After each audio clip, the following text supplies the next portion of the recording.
John loved elementary school. It was easy, it was fun, and he didn't have worries. There simply were none. He had lots of friends and played with his paste, running all around, but without any haste. Then something happened around middle school, I suppose. John had a thought that made him curl his toes. The future, it's coming. I can see it quite clear. I've got to be ready. It's the future I fear.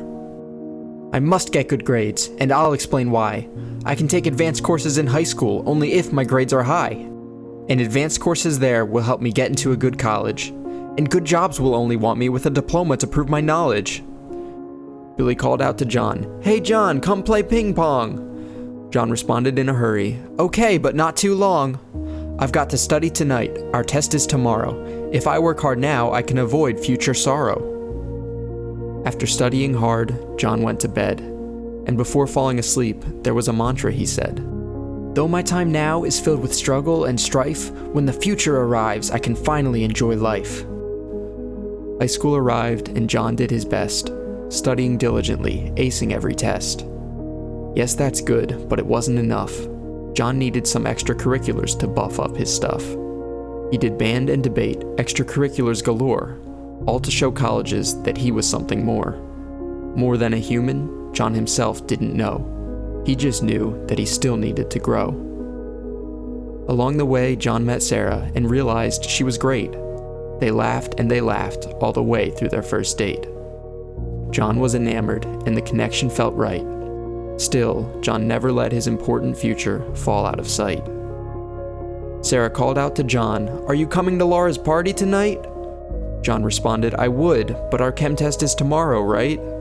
If I finish studying fast, I could swing by that way. But really, you go on and have fun, okay?" John sat at his desk and studied with a frown, listening to the roaring party just 5 houses down. A few hours later, a sad John went to bed, but he comforted himself with the mantra he said. Though my time now is filled with struggle and strife, when the future arrives, I can finally enjoy life. As high school neared its end, John applied to colleges left and right. He was accepted to a great school, and for just a moment felt light. He was filled with high hope as he started his first day. The future he craved was just 4 years away.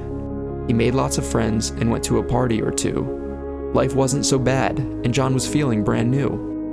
On weekends, John visited Sarah at her school. They were just an hour away, which John thought was quite cool. During the week, he'd play video games and laugh with his buddies, all while being sure to leave time for his studies. After the first year, the classes got tougher.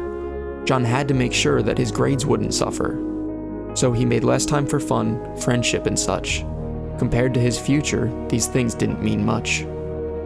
During a weekend with Sarah, he felt a great deal of stress. He had 2 projects due Monday, and an exam no less. While the two of them talked, John's mind was elsewhere. Sarah asked John a question, but he gave a blank stare. More and more often, Sarah noticed John's worrying. She begged him to relax and to stop all his hurrying. As weeks went by, John's stress continued that way. John was a little less present with every passing day. He saw his friends on occasion, but mostly stayed in his room. He had to focus on studies to avoid future doom. If I don't get a degree, I'll end up homeless on the street, so I don't have time for life, not till my work is complete. On a cool spring day, Sarah and John went on a walk. Sarah told John it was time they had a talk. The talk that they had brought John to a halt. John didn't see it coming, but he knew it was his fault. Though he hid it quite well, a piece of John's heart had just died. John studied for his finals. He studied and cried. One night while studying, John hoped someone would call his name out, but nobody spoke, not a whistle, holler, or shout. After doing not much at all, John slinked off to bed, and before falling asleep, there was that mantra he said. Though my time now is filled with struggle and strife, when the future arrives, I can finally enjoy life. John got out of college, a degree in his hand. This was it, time to make his stand. John applied to jobs like mad. He craved that sweet future oh so bad. Before long, he had an offer, and from a great firm too. Finally, he had it. His dreams were coming true. At long last, he thought, the future, it's here. I've got a good job. I can stop living in fear. The pay was great, but John admittedly didn't love the work. The atmosphere was cold, and his boss was a jerk. Still, John worked hard every day and headed home for rest. But with each passing day, a feeling grew quietly in his chest. The feeling grew and it grew, it gnawed and eroded, until one fateful day, John finally exploded. This isn't at all what I thought it would be.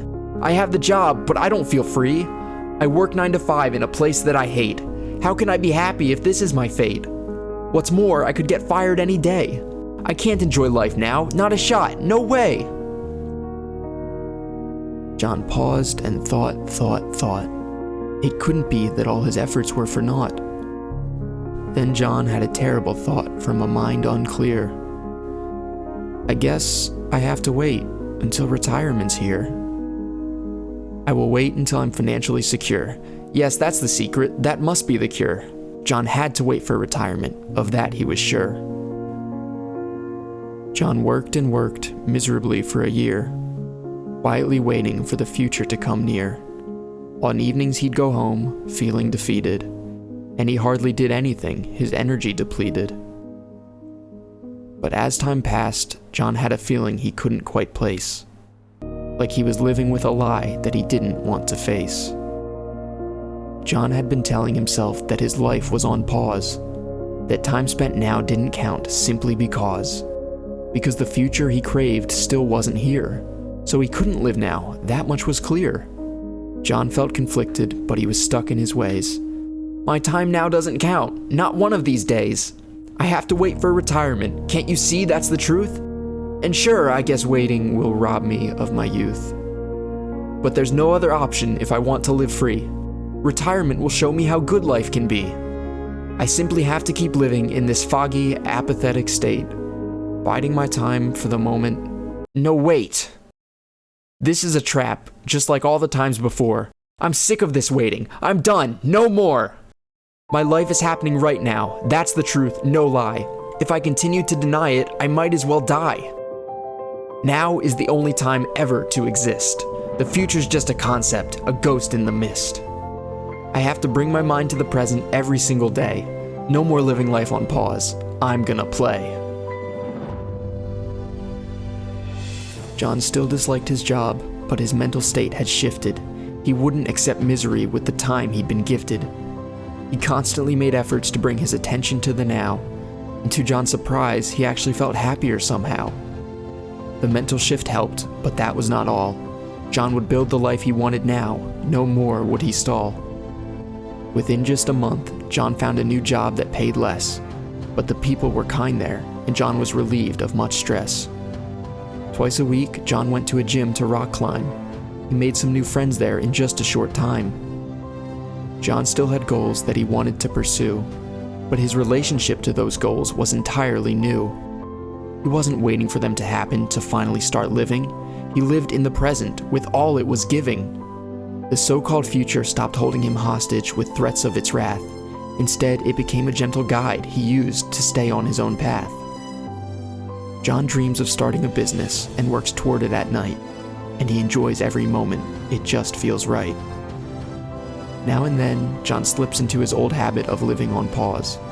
But John gets better each day, and that's partially because John has a new habit when he lies in his bed.